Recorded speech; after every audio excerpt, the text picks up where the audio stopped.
In this family where there is a child with autism, you came up with a routine where the child wakes up, then you sing a good morning song, and then probably you bathe the child, then dress the child up, then you're still singing, then trying to get the child to take breakfast, and then eventually leave the house. You don't change that routine. Continue with that. A change, when you changed it, you may not have real. To you, it's not a big thing. Yes. I can wake you up and hurriedly sing the song we normally sing. Yes. And today I don't bathe you. I just French dry you, whatever, and dress you up. Yes. And that child can refuse to leave the house. You missed a step.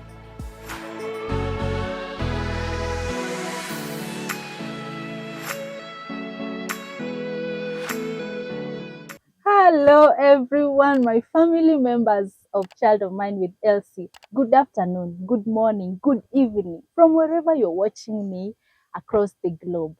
Now, there's this saying by Spurgeon that your greatest contribution to the kingdom of God may not be something you do, but someone you raise. So at Child of Mine, we are here to raise godly and wholesome generations. We partner with you parents to raise a godly generation. Imagine, would you be happy raising godly generation? You know, a generation of godliness that goes forth up to 20th generation, all for God's glory and to create people who are responsible in our society. Now, that's what we do at Child of Mine. Welcome to today's episode. And with me today is I'm so happy to have her. I'm so happy and excited, and I feel honored to have you. Wow. Yes. By the way, before I introduce what to talk about, so today we are going to talk about special needs children, and there are two cases we're going to mention today: the autism and the T21, the Down syndrome. Yes, and that's why this doc is here. I'll give you an honor. This one I have to give you an honor to just tell the world, tell these family members who you are. Who you are. Let them hear, let them know. Karibu sana. Asante, thank you so much. Thank you, Elsie. Hi, everyone. It's nothing complicated. I'm just Caro. Yeah, Caro Oyugi. Dr. Caro. Actually, if you came looking for me, the easiest way to find me, even where I live, where I work, in Sunday school, Yes. look for teacher. They'll bring you to me. Oh. Yes. Imagine she's also a Sunday school teacher, just like me. Actually, children minister. A children minister. We are not only confined to Sundays. Yes. Yeah, that one I need to add. Children move me. Yes. Anywhere, anytime. I can watch a news item. We are all focusing on something, major floods, politicians. I'll see the children in the crowd. Those are the ones I'm going to see. I might not even remember what the other people were saying. Yes. But I'd be like, did you see that child? Yes. Yeah. What? And I discovered I connect quite, should I use easily with them? But we'll get to that. Yes. Yeah, so you wanted me, what else about me? Yeah, I'm a lecturer at the University of Nairobi. Yes. I speak French for a living. Imagine, she told me that and I was like, well, me, I'm stuck. I'm stuck at level 1. And I am a trained child counselor, but I focus on children. I know they come from families and what eventually you have to treat, talk to the whole one. Yes. But my focus is really the children. Yes. Yeah. So, yeah, I'm a children's person, even if other times finding out what's happening in the adult world. Yes. Yes, so that's it. Okay. Yeah. Your heart drops Oh, at children. yes. For children. Oh, yes. I Oh, see. yes. I see. So, And we cope well. oh, nice. Oh, yes, we do. Oh, nice. Of course, children love hearts that are devoted. Of course, you are devoted. You are devoted, dog. So you're a counselor for kids. Yes, yes. Okay. I do a lot of trauma counseling. The one people talk about a lot, which I know you've also addressed one time here, was grief counseling. Yes, and we've been following. Yeah. But grief in the sense of bereavement, and for children, grief has many pathways. It comes in many ways that we don't even think about. We only think about the loss of someone, which, by the way, they process much better than we do.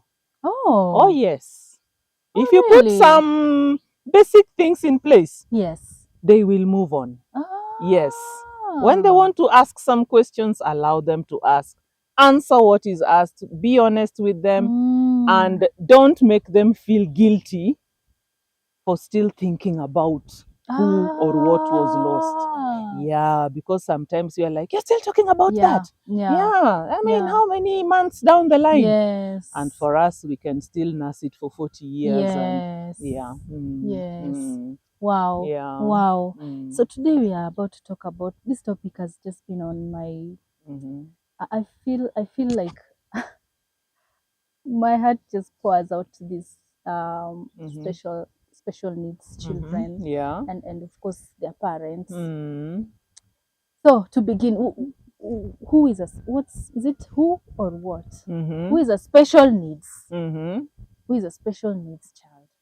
Okay.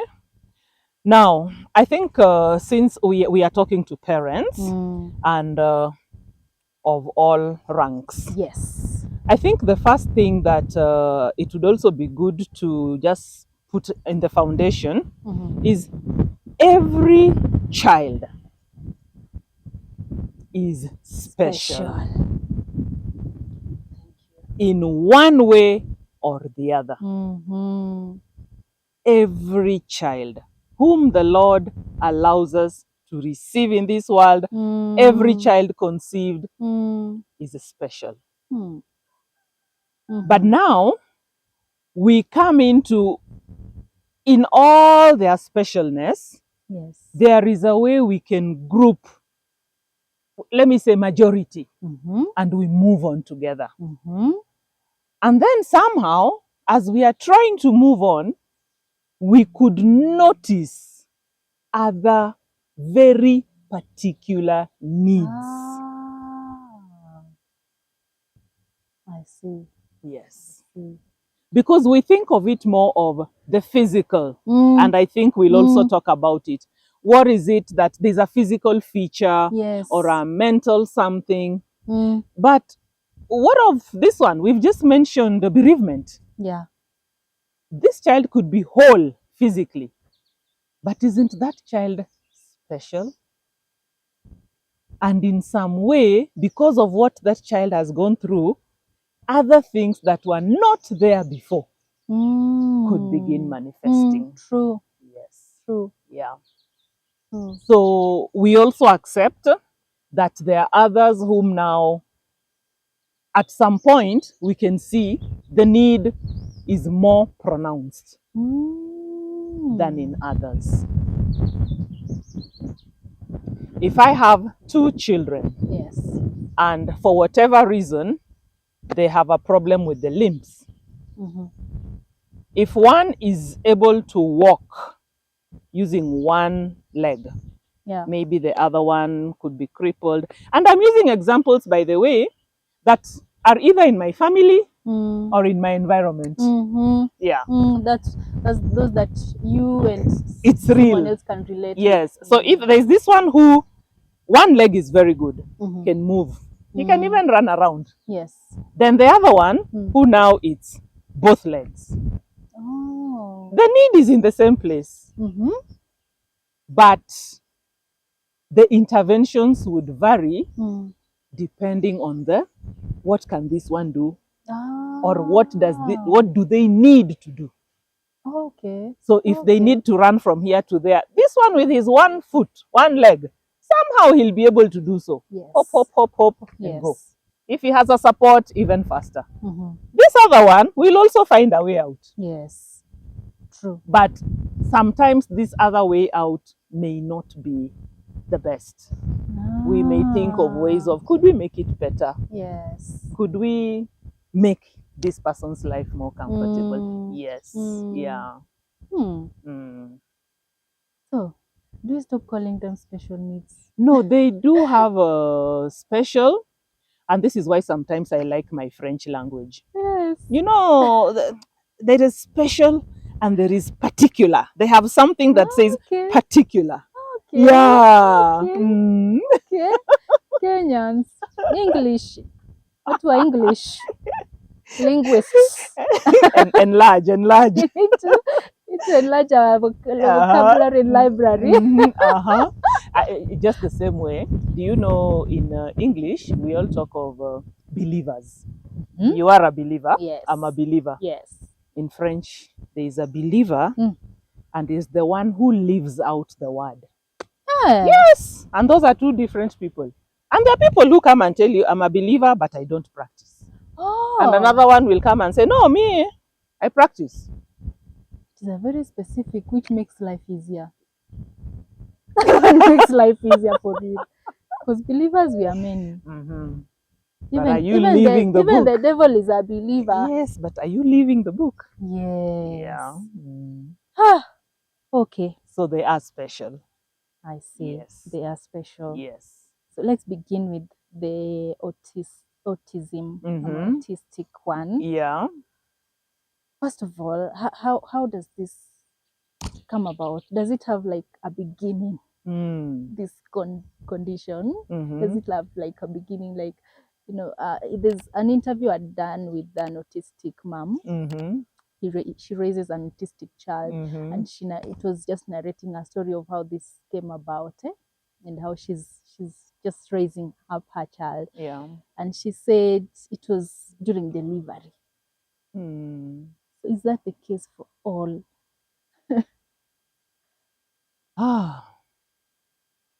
Have you ever had a question where there were so many answers until at the end you're like, no, this is not a good exam question. There are too many correct answers. Yes. You asked for at what point does it begin? You know, every child begins with a conception. That is where every child begins. Yes. Do you know for some, it was from that point. Others, it was later. Others, it was delivery. Others, it was trauma at delivery. You know, there are as many as the children you could count. And many more. Honest doctors will tell you, honestly, we don't know. Okay. Yes.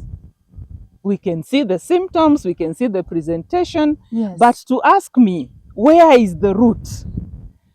They'll be honest and tell you, we don't. I can't tell. Yes. For a number.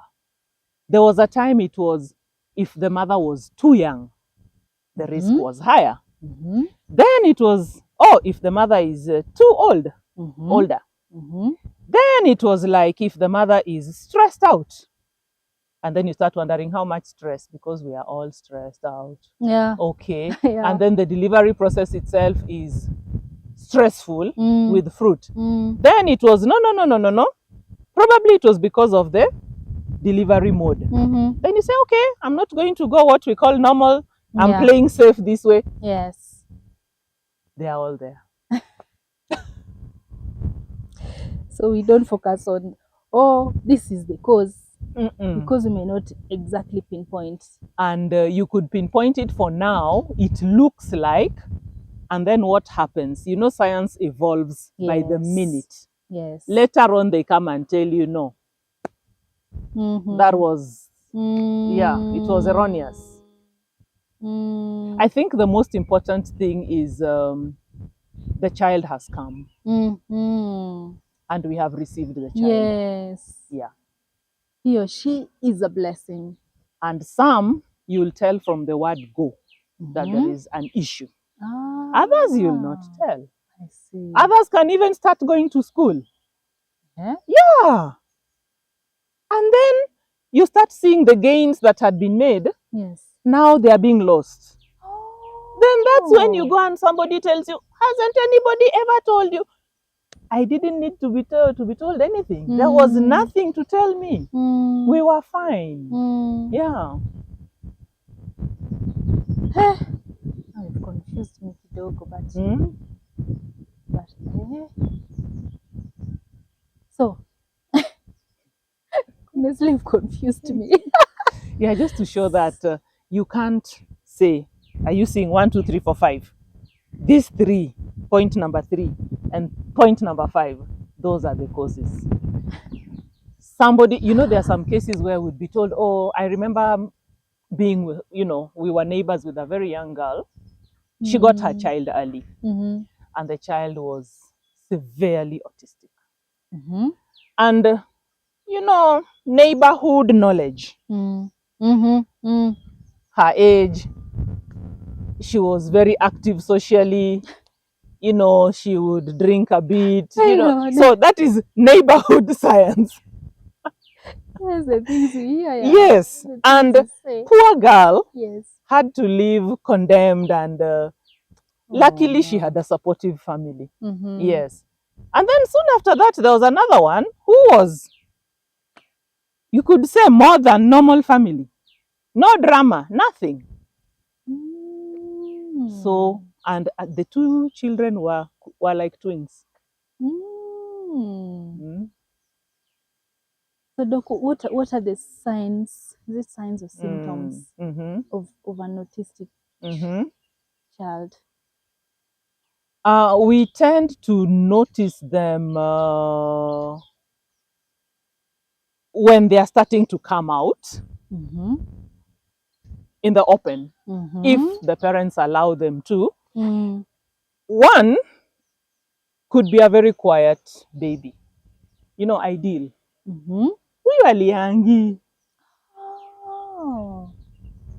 And we have those ones who are just quiet. There are others who everything seemed okay until you reach this certain number of months. You're expecting to hear some sounds. You're expecting to hear something copied, and there is nothing. So most people start getting alarmed when children respond to their names very soon in life. Even a child who can't talk, when you call the name, you can say, oh, I know you're calling me. Yeah. Then you find this child who never responds to the name. This child who doesn't like, they don't like being touched. They are not social, if we were to say that. And that is in the early stages. And then you'll be like, okay, no. Of course, all aunties will come and say, no, give it time. Milestones, what have you.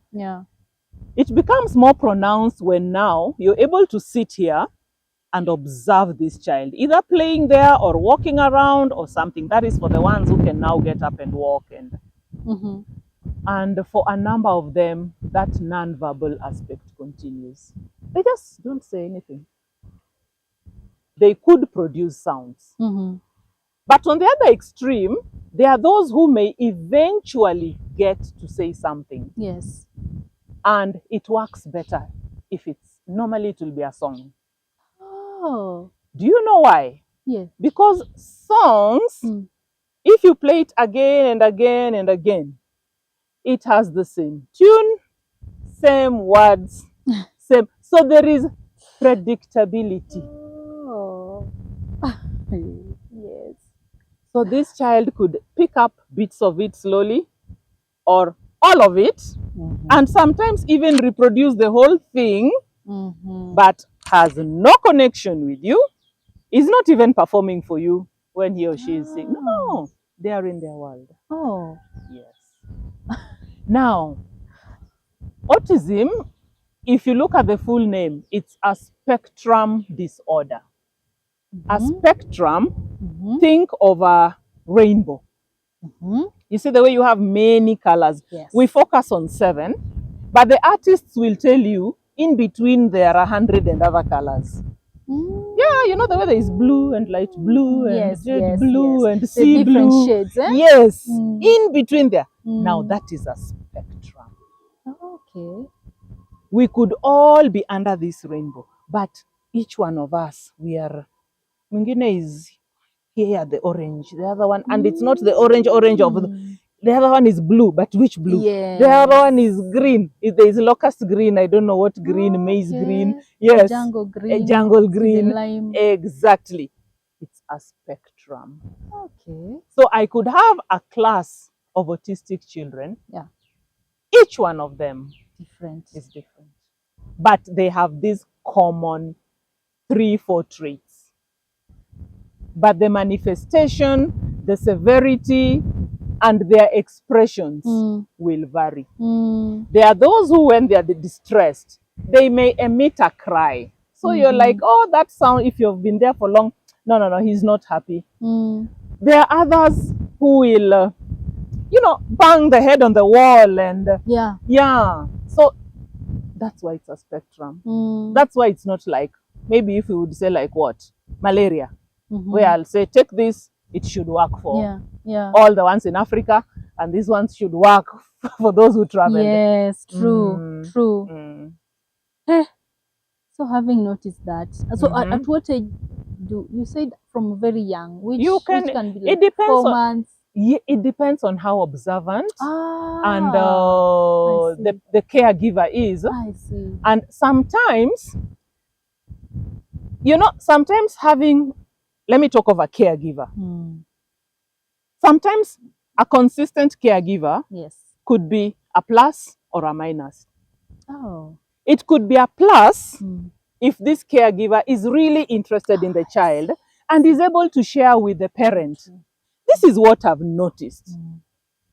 But if she observes and keeps quiet, it doesn't help. True. Sometimes the change is what opens the eyes of the family. You get this new one who arrives and says,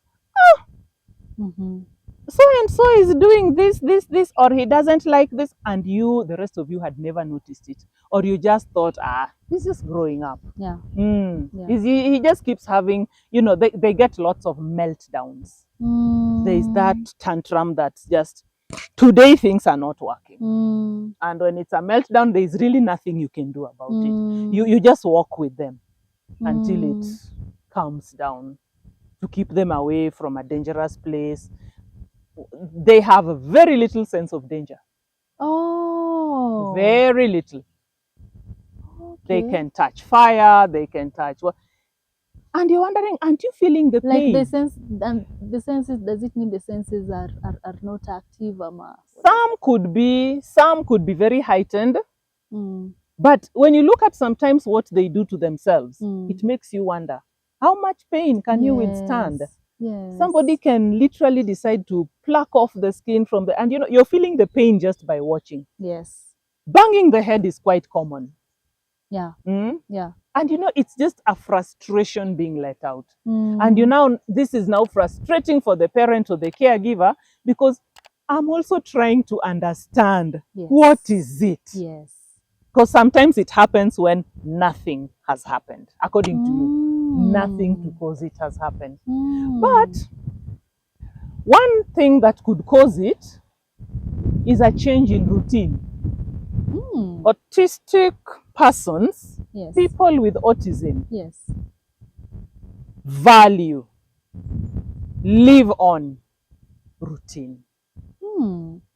So, in this family where there is a child with autism, you came up with a routine where the child wakes up, then you sing a good morning song, and then probably you bathe the child, then dress the child up, then you're still singing, then trying to get the child to take breakfast, and then eventually leave the house.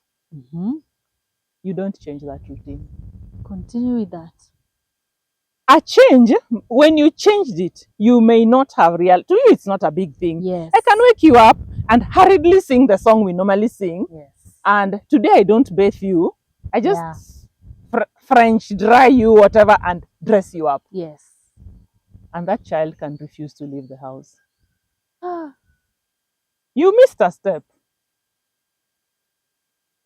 How long will it take for them to know this is a routine now? Like somehow they know. Somehow they know. Yeah. That child could refuse. And you know when they have refused, you can't fight with them. You will go back and start and get back. If there's one thing that humbles a parent, Parenting. it's parenting. Routine matters a lot. So when you notice this child who is very stuck to routine, yes, gets upset when things are changed just a bit. And by routine, I could even mean the color of the cup, the color of the plate, how you put the spoon.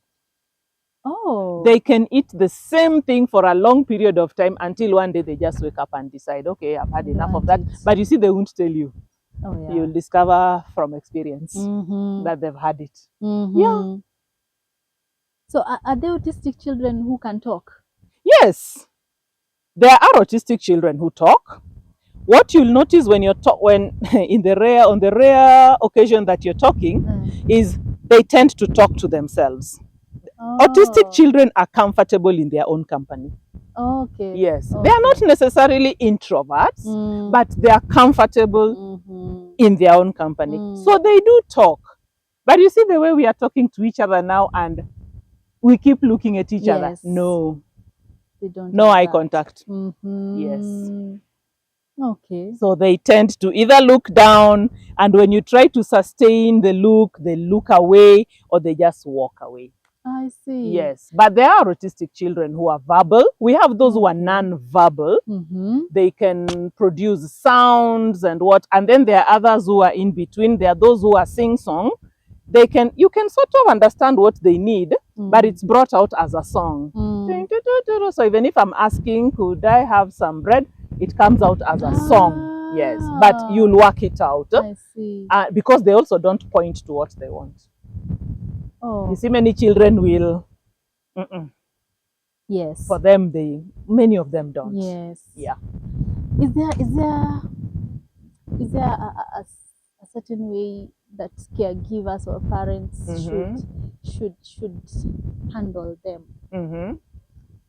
Like maybe should caregivers get some sort of training to help them just raise these kids? That would be great.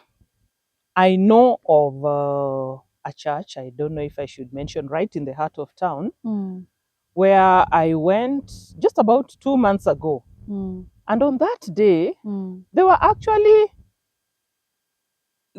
more like training the caregivers.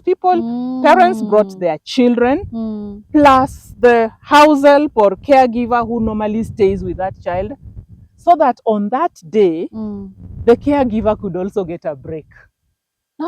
Because they were taking care of the child for you. Yes, so on this day, you're also served with meals. You can also, they had a place. If you want to lie down, you could lie down. But they were not alone. And they were there to listen to, this is what happens in this world.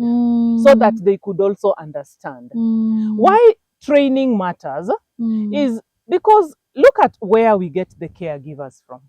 Yeah.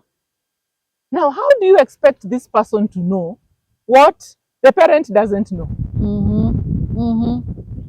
Yeah. So training is important. If a parent has a child with the special needs, and remember we began by saying they are all special, but now there is this extra one. Yes. I think it is helpful, because like when this child is feeding and chokes, what is the caregiver supposed to do other than run out and scream? So it is important. Now, for most parents, the stress is at that moment of, what are you telling me? What are you telling me about my child? And then the parent has to grieve the loss of the dream child. Oh. It is after that you now accept and begin accept, okay, it's not a burden. This child is not a burden. This one is a gift, just like every other child. Yeah. And then that's the time you start now looking around. And let me tell you, when you look around, you start noticing children you had never noticed. Yeah, true. You start seeing things you had never seen, but at that time you didn't need to. True. Yeah. True. And then the parents, the parents that I have some parents we talk regularly. The fear is not now. Oh. The fear is later. In the future. Yes. How will they be? Yes. What if I'm not here? Exactly. And we say, focus on you being here. Let's do what we can to socialize the child, because the ASD, the problem is socialization. Remember, we said they are comfortable in their own company. Yeah. So it takes time. Sometimes the parent is willing to even, okay, go play with the rest. I'm in an environment where, okay, there are a number of children with special needs, different needs. And let me tell you how we have connected with most of them is, I don't even, okay, sometimes when I know the name, I'll call, I hear it from the other children, they don't respond. But with time, you just see them moving closer and closer. They'll come, take off again. But with each coming back, it's closer. Okay. Sometimes they'll even come and just sit next to you. But now,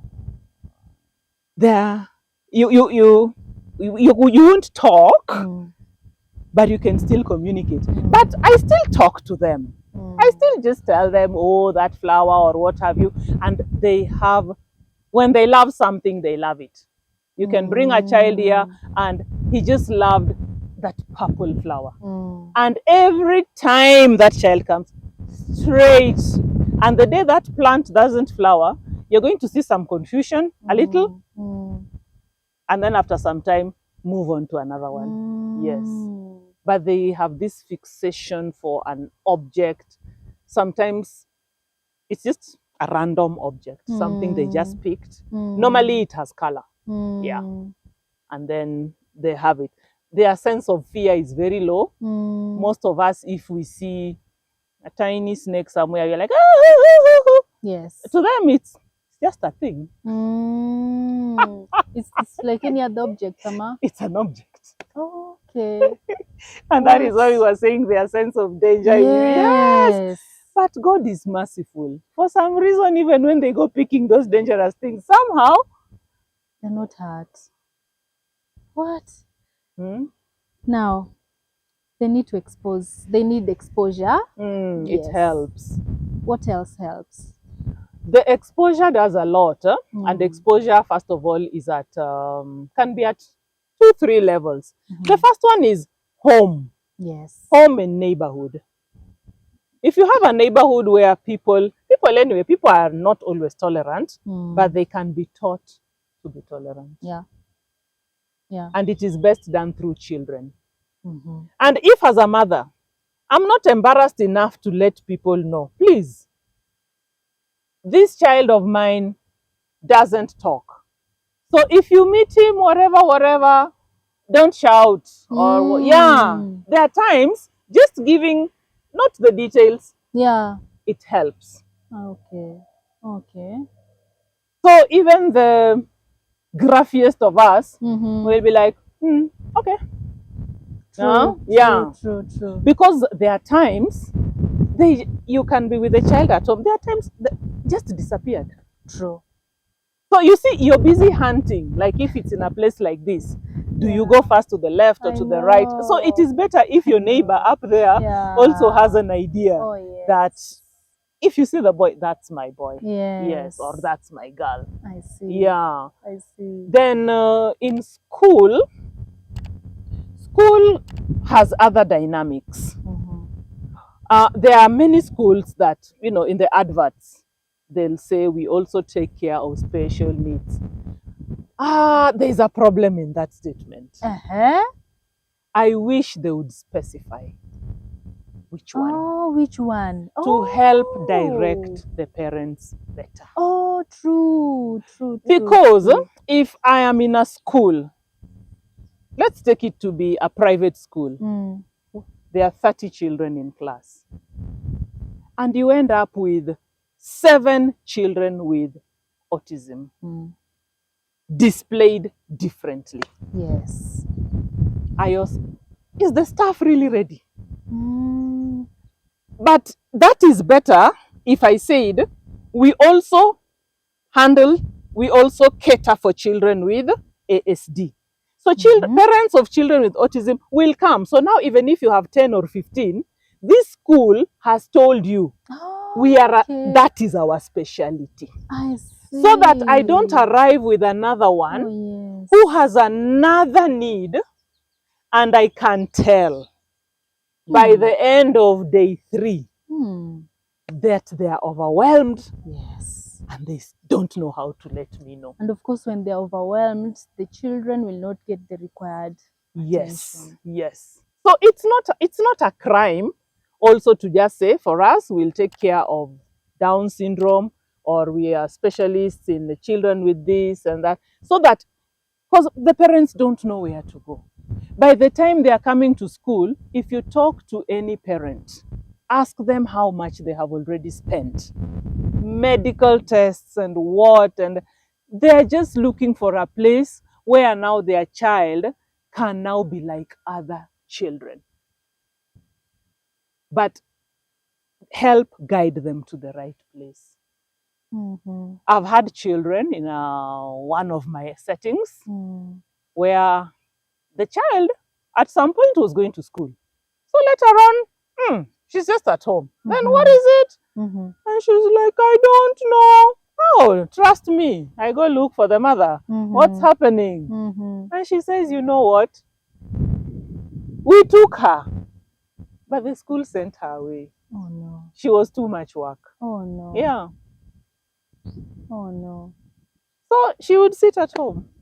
And then to make it worse for her, she had another condition. So that is the one the school used as an excuse of, we can't keep protecting her from the other children, you know. And yet it was a non-contagious condition. I mean, it was a physical condition. Yes. Yeah, so there are times also you can find the school, the class, the teacher, they are overwhelmed.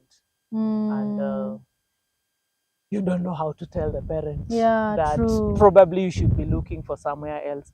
The very first place I ever worked, was Jacaranda Special School. I can't even remember how I got there. Yes. But that was my very first as a teacher's aide. Yes. Yeah. So I would sit in class and I would be given, we were a number. So since I was the newest, I was taken to the class with those who are a bit, they were calm. You can say they were calmer children, because others were really hyper. And I only had to take care of 3. And it was everything, you know. They had learned the routines of going to the toilet and coming back and dressing up. And these 3, on a good day, only 2 would keep you busy. You'd find one on that day, you go to Sawa. And you would wonder how, on a day when one of the aides don't come, there would be a crisis. Can imagine. Yeah. But it was good. It was good. Because I got to observe them. I got to learn without understanding what was going on. Because I'd also just come from school. You know, it's these ones of you, I'm done with the final exam. And then those ones, I don't want to sit at home. Yeah. And then let me go here for 2 weeks, then another place 2 weeks, to try and find out what I'd really want to do. I thank God for those opportunities anyway. So these institutions, Mm. what I'm getting clearly is these institutions handling special needs, they need to be specific. Yeah, try and to You can't guide, have all yeah, of them. guide the parent. Mm, Guide the parent. mm, If your specialty is in the special physical needs that may not have, just guide the parent. And when they come to your classes, they can see that you actually cater for them. There is a way we can see. Okay. Where is their space? Where is their corner? You know, where when this child suddenly gets to school but wants to sleep, Mm-hmm. where will this child sleep? Do you have that provision? And the Okay. child is supposed to sleep in this class. This is her class. Yes. Because she's lying down. Yes. But do you know she's still following what you're teaching? So it's not a case of taking her to the sanatorium that she's sick. No.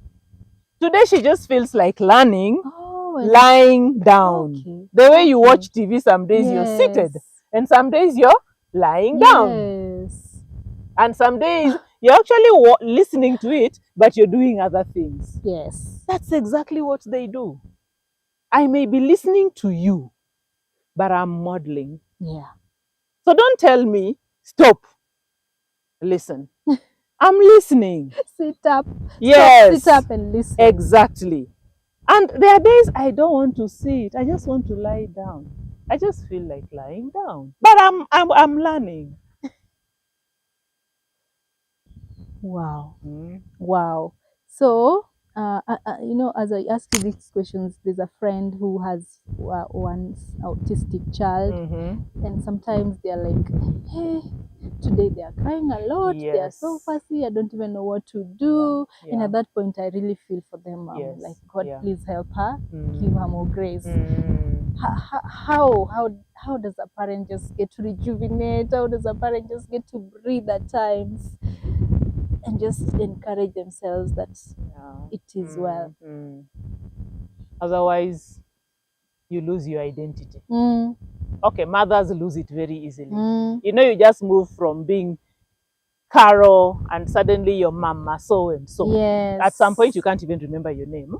So when you have a child with a special need, people attach that need becomes your identity. So you're made to lose it. I have neighbors I'm close to who undergo exactly what you talk about. This lady has a son who can have what you're talking about. But one thing I really love about the family, the mom, is she lets it be. Can you imagine a drizzly evening, 10 p.m., he wants to be outdoors. You are ready for bed. Oh, Lord. He just wants to be outdoors. And if you don't allow it, the meltdown you'll get, you realize you're wasting time. Oh, yeah. You better just go. And he'll be there for some time. Yes. Be patient, 30 minutes. And after that, you'll just go back. But it can be stressful. It is draining. Yes. That statement you made of, I don't know what to do, I just feel like crying, is very real. And I believe such a parent, if you're near somebody like that, open up some space for them. You know, some space can even be a bench, a seat at your backyard. Mwambie ukichoka, come and sit here. And don't worry, we don't need to talk. Just sit. They also need a break. True. Yeah. True. And the first break comes when they allow other people to help them. They won't do it as well as you can. Yeah, yeah. But if this person can take care of your child even for 1 hour, do you know that's 1 hour that you're reclaiming back in your life? It will involve people. When If the child is a boy, do you know from the age of 7, 8, 9, they are stronger than you? In many cases, they are strong. Okay. So you need a stronger person to also come in and help you. They can run faster than you. Yes. If they decide to push you, and it's not that they were fighting, you know, I don't think they have an idea of how strong they are. So, and now it's not, this mother, this father may not know whom to go to for help. But you, the one looking through the window, once in a while, begin with a greeting, and you'll discover there is a way you can help. I see. Yeah. I see. Yeah. I offer myself. Yes, even just to look out. I can even decide, let's go out today. You can do something. Okay. Yes. Okay. Is this condition reversible? Someone asked me that question. I was like, now reverse to what?